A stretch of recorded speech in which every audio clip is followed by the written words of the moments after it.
So my Pro Controller started drifting the other day, and to be honest, this has made playing this game very difficult. My controller keeps going left, and sometimes that is not where my opponent is at. Or worse. I wonder why it's doing that. Huh. As a result, I came to the only logical conclusion for this conundrum. I need to buy another controller. Time to go to Amazon and... Yeah. Okay. What are they making these with? Diamonds? Can we get Steve on the line here? I suppose we'll just have to make do with what we got. Which is to say, use any of the other controllers I have. Do you ever wonder how things even got this far? Like, imagine having 17 TV remotes. This one is specifically for Netflix, and this one is for Hulu, and this one is for HBO, and this one is for the Nintendo Wii. One of these actually does work as a TV remote, and that's pretty neat actually. But the most important thing, do they work for Smash? Let's start with a simple one. The Xbox controller, specifically the newest version that comes with the new line of consoles, the Series X and S. Still a stupid name, I'll be honest. This one works just as you expect it to, no real problems whatsoever. The analog triggers might seem to make them a little bit inconvenient, and the way A and B are flipped will always not be confusing to me, but there you go. You got all the necessities of a good controller for this game. It just feels a little bit weird sometimes.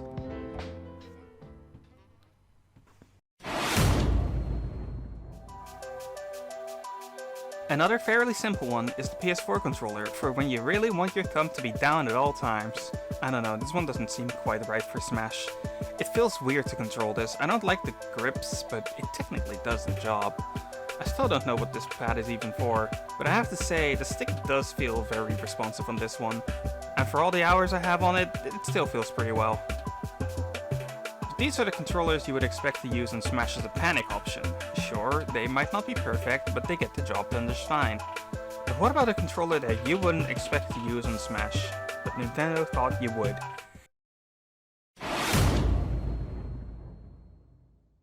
The Wii U gamepad, never thought I'd get to use this thing again. I didn't get to use this one on Ultimate, but I did get to use it on Smash for Wii U, so I think it counts?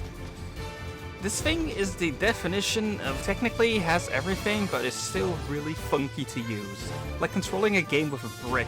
It's heavy, it feels clunky, there's all this extra stuff added to it. And this might just be me, but holding my controls so far apart really only works for me when I can freely do it, like T-posing with Joy-Cons. There is just undeniably something weird over the Wii U gamepad that makes me not want to use it much. But since we're on Smash for Wii U anyway, the 3DS. Couldn't get this one to work with Ultimate yet either, but trust me when I say eventually I will. This is just too much. Is this an analog stick? Sorta? Not really, but maybe? I never really liked this thing. I always said the same thing whenever I was asked my opinion on it. It's fine. But whenever given the option, I would use the D-pad to control my games. I love how clicky the buttons are though. They give such great feedback to your presses, and hey, Smash actually also plays natively on this thing. It's great for if you want to practice your Ganondorf on the train. No C-stick aerials or tilts though. That's a little annoying. However, I have saved the best or worst for last, as these next few really start stretching the meaning of Smash Bros. Pro Controller.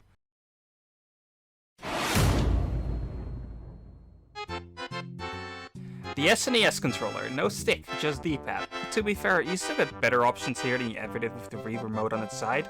That's right, SNES controller, you're better than the worst control option to have ever graced a Smash Bros. Game. Clap, clap, and all that. Just like with the 3DS, this is where things start properly taking control options away. You're on a D-pad now, which means that you no longer have access to walking speed, and you don't have a dedicated tilt stick. This makes tilts much more difficult to perform, as to tilt attack left or right, you practically have to press up first, and then slide your thumb over to left or right. You can also use down, but that will always telegraph your intentions. You also lose out on angles, but luckily Smash Ultimate doesn't really require them most of the time. If you always wanted to know what it's like to be mommy's second favorite, and never had the pleasure of playing with a sideways Wii remote in Brawl, this is a good substitute. Weirdly though, not having an analog stick does come with some pros to it. Your reaction time for dashing in and out is artificially sped up because an analog stick takes time to go from 0 to 100. The D-pad just does it instantly. This was incredibly noticeable for me after a while of swapping back and forth, and it honestly makes me wish you could map the D-pad to movement as well to get the full freedom, but heavens forbid you lose out on taunts. that you can't use on quick play anyway. Let's go one step further though. You see these buttons? X, Y. Huh, we don't need those where we're going.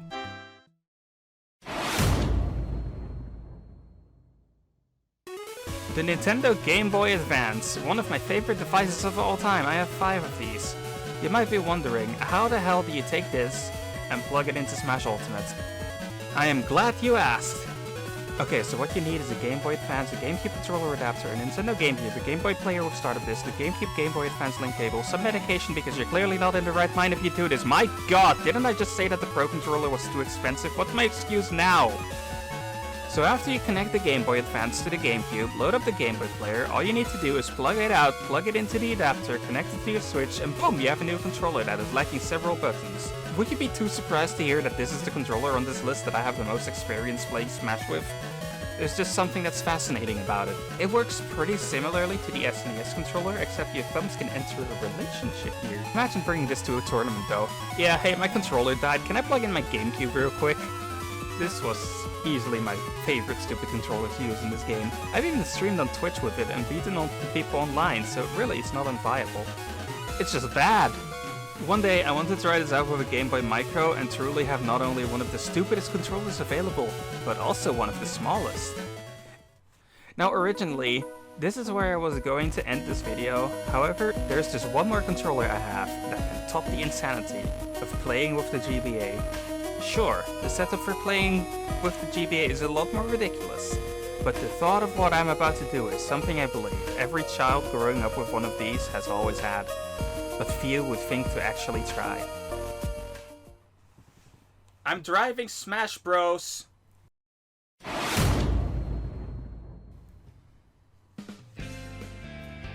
Yes, I am driving Smash Bros. With a hoary Mario Kart steering wheel. I can go left, I can go right. I have mostly all of my buttons, I even have gas battles. This one is really awkward to use. The only pro the D-pad had is entirely gone. With this controller it's become much more difficult to actually move left or right.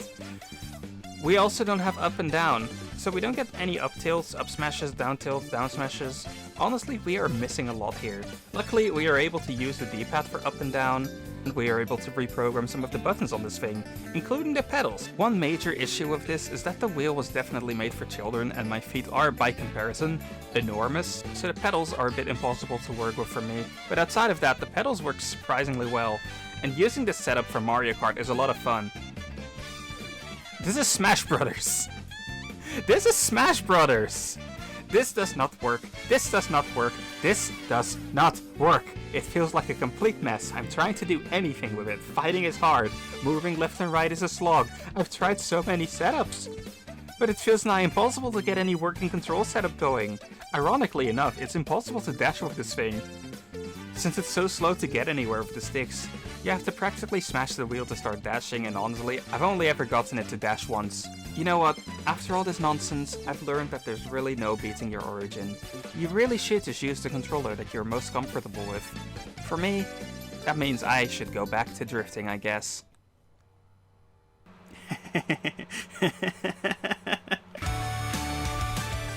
Hi there! This is Kart Aeon.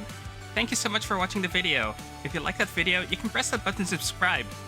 It's free and it would help it tremendously. Also, you can press the like button, but I'm not forcing you. I hope to see you again. Bye bye!